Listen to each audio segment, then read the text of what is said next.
안녕하세요. 반갑습니다. 이충훈입니다. 안녕하세요. 이다솜입니다. 전라북도는 도시와 농촌이 공존하며 함께 성장해온 지역이죠. 네, 특히 농촌 지역을 위한 기관들이나 정책이 많은 게 우리 지역의 특징인데요. 그중 하나가 바로 농협입니다. 농촌 농업인을 위해 다양한 정책을 펼치고 있는 곳인데 사실 일반인들은 어떤 일을 하는지 정확히는 알지 못해요. 네, 맞습니다.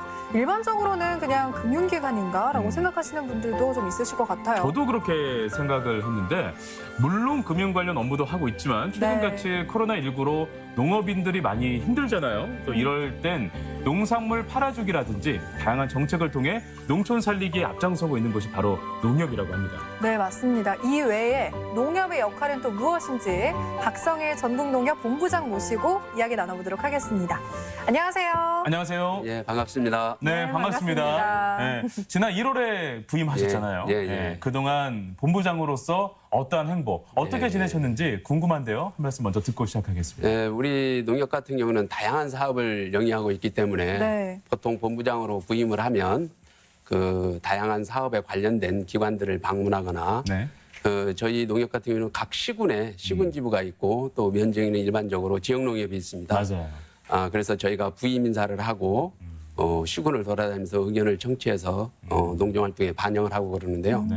이번에는 이제 특별히 그 코로나19 때문에 2월 달에 코로나에 따라서 저희 농협도 네. 그런 어떤 그 의견 청취 기간을 갖지 못하고 대면을 네. 할 수가 예, 없으니까요. 예.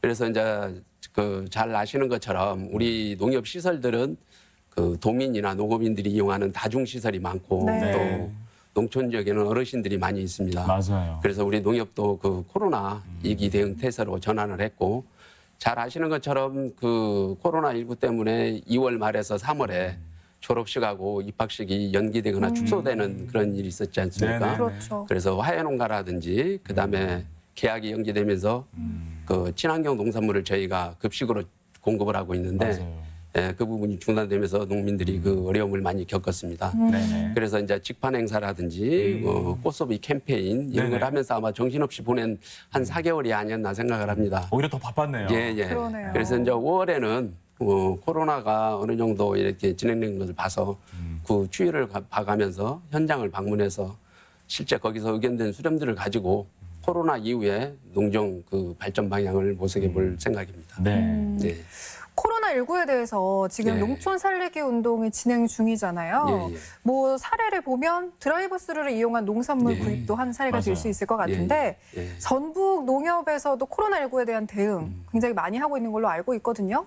예. 구체적으로 어떤 게 있나요? 코로나로 인해서 고생하시는 간호사분들한테 1,4송이 꽃을 전달하기도 하고 와. 그다음에 이제 화훼농가하고 도내 기업들을 직접 이렇게 연결시켜 가지고 네네. 책상에 예를 들면 꽃 한 송이 꽂아두기 운동이라든지 와. 그다음에 이제 저희 같은 경우는 이제 그 일반 다중들이 오는 객장이 많은데 그렇죠. 농협은행의 객장이나 지역농협의 객장에 고객들이 오시면 고객들한테 그 꽃 한 송이 선물하기 이런 걸 통해서 화훼농가들이 물론 이제 어려움을 다 해결할 수는 없지만 그래도 네. 조금이나마 보탬이 될 수 있도록 첫 번째는 이제 꽃소비 활동을 했고요. 아까 그 말씀드린 것처럼 급식이 중단되면서 네. 급식에 제공되던 그 친환경 농산물하고 그다음에 이제 우유 제품 같은 경우가 이제 급식으로 제공이 됩니다. 그렇죠. 네. 근데 이제 계약이 연기되면서 그런 그 농산물하고 우유가 이제 제공될 수 없어가지고 친환경 농산물을 재배하는 농가하고 축산 농가가 굉장히 어려웠습니다. 그래서 이제 그분들 팔아주기 위해서 저희 우리 하나로마트 전주점하고 또 각 지역 농협에 저희는 하나로마트를 다 운영하고 있지 않습니까? 네네. 거기서 이제 전북 농산물 팔아주기 운동을 이렇게 쭉 했고, 그다음에 이제 저희 같은 경우는 이제 전북 도하고 합동으로 매주 토요일 도청 그 주차장에서 네네. 드라이브 스루 방식으로 네. 농산물 꾸러미를 만들어 가지고 네, 했는데 거의 이제 매주 도민들이 호응이 좋아가지고 한 맞습니다. 3시간 만에 완편되는 경우가 많고 아마 농민들이 농촌 현장의 어려움을 함께하고자 하는 그런 마음들이 컸기 때문에 그런 행사들이 효과를 거둘 수 있었다고 생각을 합니다. 예. 네. 저희 뭐 제작진 예. 중에서도 그 예. 드라이브 스루로 아, 이용해서 그래요? 농산물을 예. 사가고 그런 분들이 많이 계시더라고요. 저는 갔는데 인기가 너무 좋아서 왕판이 돼서 못 네. 산 아, 그래, 오히려. 시민 중에 하나거든요. 저희 같은 경우에도 그 가격도 그쵸. 실제 이제 소비자가로 판 게 아니고 네네. 공판장이라든지 이런 데서 중매인이 구입할 수 있는 가격으로 한 30% 정도 할인해서 팔았기 때문에 아마 도민들도 호응이 컸던 것 같습니다. 네. 한국농촌경제연구원에 따르면요. 네. 국내 농업 인구가 지속적으로 감소하고 있는 게 사실입니다. 예, 예. 전북도 역시 마찬가지인데요. 이 농촌 지역 인구 감소에 대한 본부장님의 생각은 어떠하신지 좀 궁금하거든요. 예, 올해 아마 농촌 인구가 한 225만 명 정도로 예상이 되는데요. 네. 전북 같은 경우에도 그 10년 전에는 그 농업 인구가 한 28만 명 정도 됐습니다. 네. 근데 이제 올해 한 20만 명 정도로 예상이 되는데 그동안 한 10년 동안 그 인구 수로 하면 한 8만 명. 그다음에 그 비율로 하면 한 30% 정도 줄어들었거든요. 근데 이렇게 이제 농가 인구가 이제 줄어드는 것은 어떻게 보면 가장 큰 요인이 이제 그 도농 간의 어떤 소득 격차. 네. 예, 농가 소득이 줄음으로써 제가 실질적으로 농사를 지었을 때 가게를 운영할 수 없다라고 생각을 하기 때문에 아마 그분들이 이제 도해지로 가서 자연스럽게 뭐 인구가 줄었다고 생각을 합니다. 근데 이제 인구가 이제 계속 줄고 있는데 실질적으로 이제 농업이 이제 국가 기간 산업이기 때문에 지속 가능한 어떤 농촌 농업 이 부분이 돼야 예를 들면 국가도 운영될 수 있다고 그렇게 생각을 합니다. 그래서 이제 실질적으로 기꺼이 내가 농촌 지역에 가서 농사를 짓겠다. 이런 어떤 농촌 후계 인력을 양성하는 것이 굉장히 중요한 문제라고 저는 이제 생각을 인력 하고 양성이요. 있습니다. 네.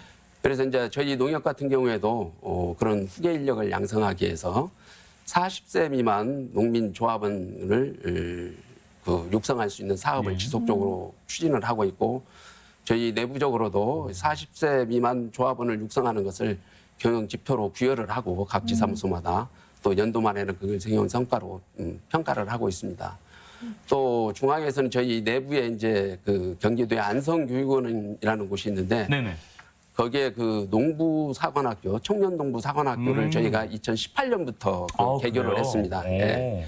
그래서 이제 거기에서는 농사에 관심 있고 이제 청년인 경우에 실제 파종부터 예를 들면 수확, 출하까지 그 농사에 필요한 일관 과정을 전부 다 교육을 시켜줍니다. 그야말로 사관학교예요. 예. 그리고 이제 한 기에 보통 이제 1,000만 원 정도 저희가 교육비가 들어가는데 네. 그 중에 한 90% 정도는 저희가 이제 중앙에서 다 부담을 하고 실제 교육에 참석하는 사람은 10% 한 100만 원 정도만 부담을 하면 그 교육을 다 받을 수 있고 또 교육 과정이 이제 실습 위주로 이루어지기 때문에 그 교육을 마치고 나면 직접 농촌 현장에서 바로 농사를 지을 수 있게끔 그렇게 하고 저희가 이제 졸업생들에 대해서는 뭐 해외 연수기회라든지 이렇게 해서 청년 그들이 그 농업 농촌에 네. 돌아와서 영농 활동에 종사할 수 있도록 그렇게 이제 저희가 하고 있습니다. 청년 농업인들을 많이 육성해야 한다는 예, 말씀을 예, 예, 하셔서 예, 제가 추가적으로 예, 하나만 예. 좀 궁금한 게 예, 있어서 좀 예, 예. 말씀을 좀 드리자면 그 청년 농부들이 현장에 가서 이제 농사를 예. 짓는데 예. 그 저희가 취재를 해보니까 예. 어려움 중에 뭐 이런 부분도 있더라고요. 그 예. 예전 기성세대들의 예, 예. 어떤 농업의 방식과 지금 청년들이 추구하고 있는 농업의 방식은 엄청나게 다르다고 합니다. 예, 예. 그래서 어떤 세대 간의 의견의 어떤 소통의 부재 예. 이런 부분에 있어서도 어려움을 좀 겪는다고 이야기를 좀 하시던데 농협이 그런 부분을 좀 해소하거나 예, 그런 예. 부분을 완화시켜줄 수 있는 어떤 움직임도 분명히 좀 있어야 될 것 같은데요. 예, 지금은 이제 농촌도 이제 많이 변화를 했고 네. 실제 이제 기계화가 많이 이제 추진이 되고 있습니다. 네. 그래도 옛날 어르신들은 옛날에 뭐 쟁기 갈아서 농사짓던 그런 생각들을 많이 가지고 계신 분들이 많고, 근데 이제 저희 농협에서는 저희가 이제 디지털 트랜스퍼라고 해가지고 네. 예를 들면 디지털 전환에 발맞춰서 예를 들면 농업도 변해야 된다. 그래서 네네. 이제 스마트팜도 저희가 육성을 하고 있고 그것을 체계적으로 육성해서 디지털 센터를 농협 중앙에 지금 설치를 해서 그런 부분들이 해소될 수 있도록 그렇게 하고 있습니다.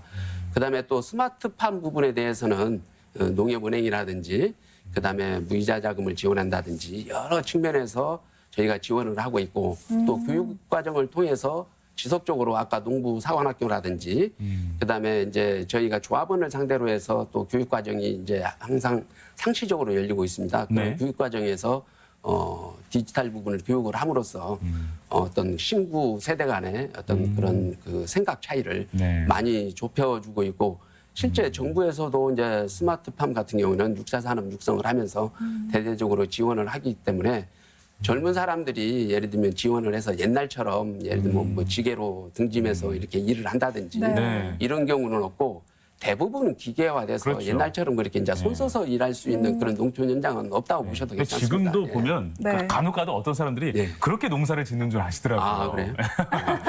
이렇게 기계화돼 있고 현대화돼 있는 걸 잘 모르시고 예. 그런 것도 많이 좀 홍보가 됐으면 좋겠어요. 사실 네. 저도 참 궁금했거든요. 네. 그런데 농협에서 이런 디지털 교육도 해주시고 지원을 참 많이 해주시고 계신 것 같습니다. 그리고 2020년에 새롭게 시행하는 이런 공익형 직불제가 있어요. 예, 예. 이게 구체적으로 어떤 의미를 갖고 있는 제도인지도 좀 궁금한데요. 그 옛날 직불제는 예를 들면 면적 그 정도에 따라서 직불제가 예를 들면 지급이 되고 이렇게 했는데 맞습니다. 올해부터 이제 변동형 직불제라고 그래가지고 저희가 정부에서 2조 4천억 예산을 수립을 했어요. 저희 농협에서는 뭐 내부적으로 OECD 수준인 한 5조 원까지 이제 늘리기 위해서 이제 농경 활동도 열심히 이제 펼치고 있는데 네. 공익기업 직불제에서 이제 가장 중요한 부분은 예전에는 예를 들면 그 밭에 농사를 짓냐 안 짓냐 그다음에 면적 기준에 따라서 이렇게 쭉 지급하던 것을 이제 사람 중심의 그다음에 이제 농촌 농업이 가지고 있는 여러 가지 공익적 기능이 있습니다. 네. 예를 들면 뭐 식량 안보뿐만 아니라 뭐 환경 보존이라든지 맞아요. 예, 자연재해 예방이라든지 그다음에 뭐 지역 공동체를 보존하거나 어떤 전통 문화를 보존하는 이런 어떤 공익적 기능을 많이 수행하고 네. 있는데 네. 그런 공익적 기능을 수행한 정도를 평가를 해서 저희가 직불금을 지급해야겠다는 거거든요. 오. 그다음에 이제 아까도 말씀드린 것처럼 면적 기준에 따라서 면적이 많으면 이제 직불제를 하다 보니까 이제 소농들 같은 경우는 대농협에 비해서 상대적으로 어떤 불리하다라고 생각하는 경우가 많았어요. 그렇죠. 근데 이번에 이제 아까 제가 그 어떤 농업소득 보존 기준에서도 이제 잠깐 말씀을 드렸지만 예. 네. 소농이 일정 기준만 충족을 하면 예. 1년에 120만 원씩 지불되는 소농 직불금을 이번에 이제 그 새로 도입을 했습니다. 그래요. 물론 이제 그런 개념이 우리가 이제 기본소득하고는 조금 개념이 다르기는 한데 네. 어떤 서구에서 지금 많이 도입을 하기 위해서 시범적으로 뭐 시행도 해보고 하는 그런 기본소득 개념하고 이제 같다라고 보시면 됩니다. 그래서 저희 같은 경우 저희 우리나라에서도 그러면 1년에 120만 원씩 이렇게 보존되는 부분이 있고 아까도 말씀드린 것처럼 이제 면적 기준에 했을 때도 예전에는 그냥 일률적으로 이제 비례로 이렇게 드러나는데 이번에는 면적을 구간별로 나눠가지고 예를 들면 역진 단가를 이렇게 적용함으로써 어떤 상대적 불평등을 좀 이렇게 해소하는 양극화를 해소하는 그런 측면에서 그 공익형 직불제가 이제 도입이 됐습니다. 농업인들은 근데 아무래도 이 농산물을 제가 받아야 된다. 예, 이런 예. 생각이 참 중요하겠죠. 이걸 우선순위를 두고 있을 텐데 농협은 이에 대한 어떤 역할을 하고 있는지 또 궁금합니다. 농산물 제값받기라는 개념이 상당히 좀 어려운 그렇죠. 개념일 수도 있는데요. 네. 예를 들면 우리 뭐 공산품 같은 경우는 일반적으로 시장에서 형성되는 가격이 예를 들면 소비자 가격이 가격이라고 볼 수 있는데 농산물 같은 경우에는 농산물의 이제 특성의 가장 큰 특성이 뭐냐면 굉장히 비탄력적이라는 거예요. 맞습니다. 예. 예를 들면 공급이 조금만 줄거나 예를 들면 생산이 조금만 과잉돼도 가격이 그냥 크게 오르거나 내리는 경우가 굉장히 많거든요. 그러다 보니까 이게 이제 소득이 안정적이지 않은 경우가 맞아요. 굉장히 네. 많이 있습니다. 그래서 우리 이제 농협에서도 일단 첫째로 예를 들면 규격화된 상품을 만들자. 그러기 위해서는 농업인들이 좀 비슷비슷한 영농기술을 가져야 되거든요. 네. 그래서 이제 저희 이제 지역에 있는 농협에서는 그런 영농기술을 공유한다는 의미로 예를 들면 보통 뭐 한 20, 30호 정도의 이렇게 장목반을 이렇게 해서 영농기술을 공유하고 있고요. 또 이제 그렇게 생산한 농산물들을 예를 들면 뭐 크기도 제각각이고 품질도 제각각인데 그렇죠. 그래서 거기서 이제 공동 선별장을 저희가 운영을 하고 APC라고도 뭐 하기도 이렇게 하고 하는데 네. 그 공동 선별장에서 이렇게 규격화된 상품을 만들고 있습니다. 네. 또 이제 아까 말씀드린 것처럼 이렇게 이제 그 생산하는 사람이 산재돼 있다 보니까 네. 각각 그런 교섭력이 떨어지고 그래서 저희가 이제 전라북도에서는 이제 공동 마케팅이라고 해가지고 통합 마케팅을 이렇게 이제 추진을 하고 있어요. 그래서 이제 시군 단위로 이렇게 광역화 시키는 거죠. 예.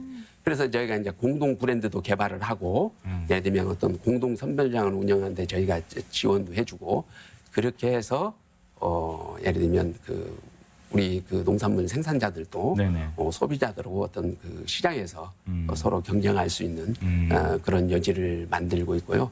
아까 말씀드린 것처럼 이제 그 공급에 굉장히 이제 그 비탄력적으로 움직이다 보니까 농산물이 조금만 예를 들면 생산이 많이 되면 가격이 떨어지는 어떤 그런 부분 문제점들을 해소하기 위해서 저희 전라북도에서는 전라북도하고 협력을 해서 그 수출에도 굉장히 신경을 많이 쓰고 네. 있습니다. 양파라든지 배 네. 이런 우수농산물을 생산을 해서 예. 저희가 예를 들면 홍콩이라든지 미주 지역에 이제 조금만 수출을 많이 하면 수출해야죠. 그게 이제 공급량이 조금만 줄어들면 그 판매되는 농산물의 가격 지지 기능을 충분히 수행할 수 있거든요. 지금 농업 부문 이야기만 들었는데도 예. 지원하고 있는 분야가 굉장합니다. 예. 축산 분야에서도 농협 역할이 굉장히 크다고 알고 있거든요. 예. 특히 질병 예방을 하는데도 큰 힘을 쏟고 있다고요. 잘 아시는 것처럼 이번에 이제 코로나 사태를 경험을 하면서 예를 들면 그 전염병이 확산된 뒤에는 엄청난 비용과 예를 들면 시간이 소요되고 네. 또 전 세계적으로 우리나라뿐만 아니라 모든 그 세계에서 고통받고 있지 않습니까? 그렇죠. 근데 이제 축산 같은 경우도 똑같거든요. 그래서 축산도 이제 저에게 전염병도 많고 질병도 많은데 그런 전염병들이 확산된 뒤에는 그것을 예를 들면 그 전염병을 예를 들면 네. 치료한다든지 이런 데 굉장한 비용이 소요가 맞아요. 됩니다. 네. 그래서 축산 같은 경우도 무엇보다 이렇게 사전에 예방하는 것이 굉장히 중요합니다. 예전에는 이렇게 이제 가축 전염병 같은 경우가 시기를 띄어서 이렇게 발생을 했는데 최근에는 상시적으로 발생을 하고 있어요. 한꺼번에 발생하죠. 예. 그래서 우리 그 농협 같은 경우에는 이 상시 방역 체계를 그 특별 전담반을 구성해가지고 운영하고 네. 있어요. 그래서 실제 전염병이 확산되기 전에 미리미리 이제 사전 조치를 지금 취하고 있고요. 그래서 이제 도와 협력을 해서 우리가 이제 전국적으로는 14개 그 거점 소독 시설을 지금 현재 운영하고 있습니다.